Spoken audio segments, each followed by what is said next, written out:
یہ موت ہر انسان پر وارد ہوگی، خواہ کوئی نیکوکار ہے خواہ کوئی گنہگار ہے۔ گنہگار کے سامنے یہ موت کیا حیثیت رکھتی ہے، اور گنہگار موت سے گھبراتا ہے، پریشان ہوتا ہے، کیونکہ نا امید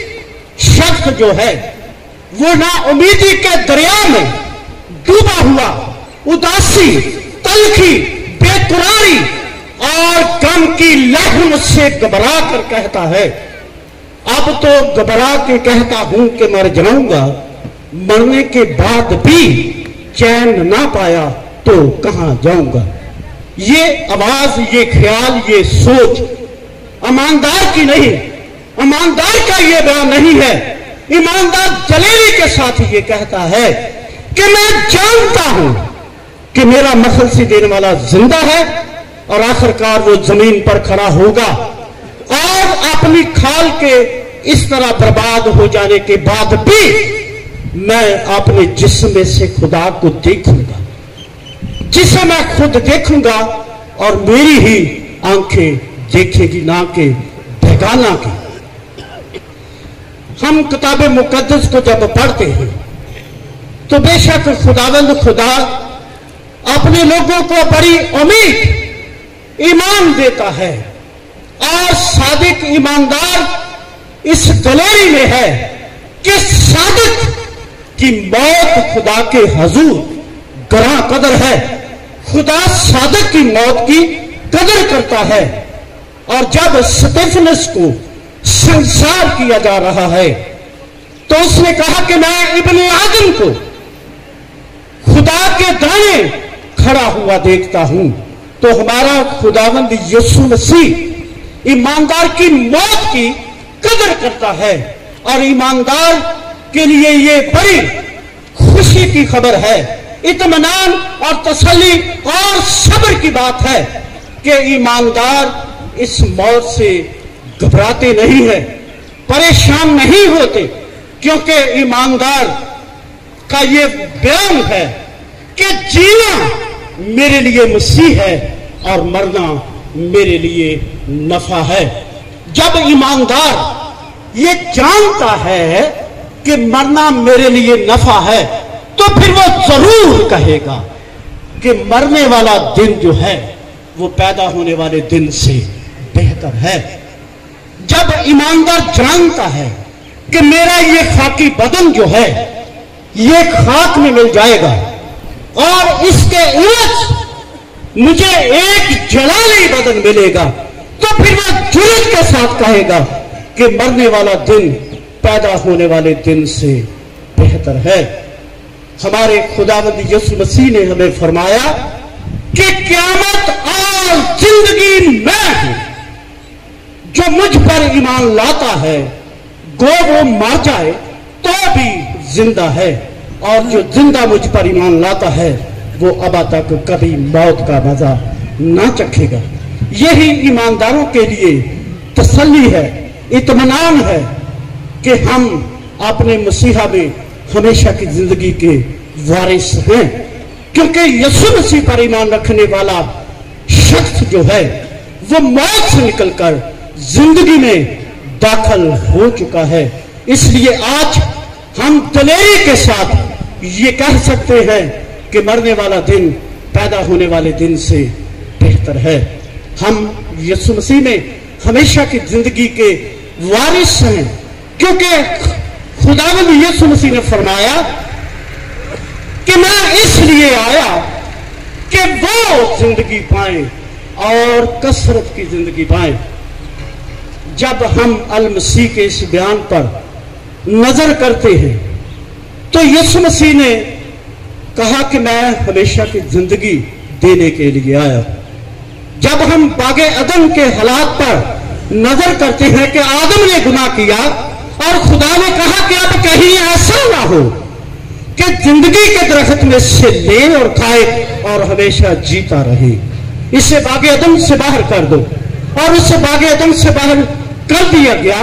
اور باغ کے چوگرد آکسین تلوار دے کر پہرا بٹھا دیا، نگہبانوں کو حکم صادر کیا، اور یسوع نے آ کر کہا کہ میں اس لیے آیا کہ وہ زندگی جو آدم باغ عدن میں کھو بیٹھا، میں اس ہمیشہ کی زندگی کو دینے کے لیے آیا ہوں۔ آج ہم خداوند خدا کے شکر گزار ہیں کہ جو ایمان میں رحلت کر جاتا ہے ان کے لیے خدا کا بندہ پالوس ہمیں اطمینان کی بات، تسلی کی بات کہتا ہے کہ نا امیدوں کی طرح غم نہ کرو، کیونکہ جب ہمارا یقین ہے کہ یسوع مر گیا اور جی اٹھا تو اسی طرح وہ بھی جو مسیح میں ہوئے زندہ کیے جائیں گے۔ ہمارا خداوند یسوع مسیح موت پر غالب ہوا اور مردوں میں سے جی اٹھنے والوں میں پہلا اٹھا ٹھہرا، وہ پہلا پھل ہوا، کیونکہ آدم کے بعد ہمیشہ کی زندگی یسوع مسیح میں ہے، کیونکہ لکھا ہے کہ آدم کے وسیلے موت آئی اور آدمی ہی کے وسیلے مردوں کی قیامت بھی آئی۔ یسوع مسیح کے وسیلے مردوں کی قیامت آئی اور یسوع مردوں میں سے جی اٹھنے والوں میں پہلا اٹھا ٹھہرا، کیونکہ لازر کو زندہ کیا، اور جب لازر زندہ ہوا تو کلام خدا میں لکھا ہے کہ لازر بمے کفن قبر سے باہر آیا۔ اس کا مطلب یہ ہے کہ اسے کفن کی پھر ضرورت ہے، لیکن جب یسوع مسیح زندہ ہوا تو لکھا ہے کہ یسوع کا کفن قبر میں ہے لیکن یسوع موجود نہیں ہے، اور فرشتے نے کہا کہ میں جانتا ہوں کہ تم یسوع کو ڈھونڈتی ہو، وہ اپنے کہنے کے مطابق جی اٹھا ہے، تم زندہ کو مردوں میں کیوں ڈھونڈتی ہو؟ جب ہمارا نجات دہندہ، ہمارا مخلصی دینے والا زندہ ہے تو لکھا ہے کہ جب ہمارا یقین ہے کہ یسوع مر گیا اور جی اٹھا تو اسی طرح وہ بھی جو مسیح میں ہوئے جی اٹھیں گے اور ہم جو زندہ ہوں گے اس کے ساتھ بادلوں پر اٹھائے جائیں گے۔ تو ہمیں ضرورت ہے کہ ہم خداوند خدا کے حکم، اس کے کلام اور اس کی پاک مرضی کو پورا کرتے ہوئے اپنی زندگی کو بسر کرے، کیونکہ یسوع چاہتا ہے کہ ہر انسان ہمیشہ کی زندگی کا وارث ہو۔ یسوع چاہتا ہے کہ ہر انسان میں سے وہ پرانا آدم ختم ہو جائے، ہر ایک نیا مخلوق بن جائے، ہر ایک نئے سرے سے پیدا ہو جائے۔ جس طرح یسوع نے نیقودیمس سے کہا کہ جب تک کوئی نئے سرے سے پیدا نہ ہو وہ آسمان کی بادشاہی میں داخل نہیں ہو سکتا، تو نیقودیمس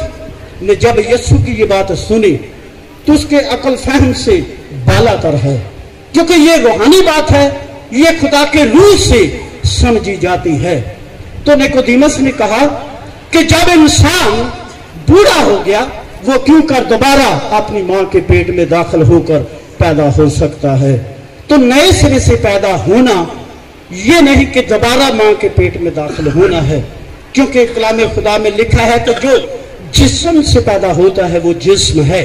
اور جو روح سے پیدا ہوتا ہے وہ روح ہے۔ اور نئے سرے سے پیدا ہونے سے مراد یا مطلب یہ ہے کہ یسوع نے کہا کہ جب تک کوئی گناہ اور بدی کو نہ چھوڑے وہ آسمان کی بادشاہی میں داخل نہیں ہو سکتا۔ تو کلام خدا میں بدن کے کام بیان کیے گئے کہ اب جسم کے کام تو ظاہر ہیں، حرام کاری، شہوت پرستی، بت پرستی، جادوگری، عداوتیں، حسد، غصہ، تفرقہ، بدعتیں، برائیاں، خون ریزیاں، زناکاریاں۔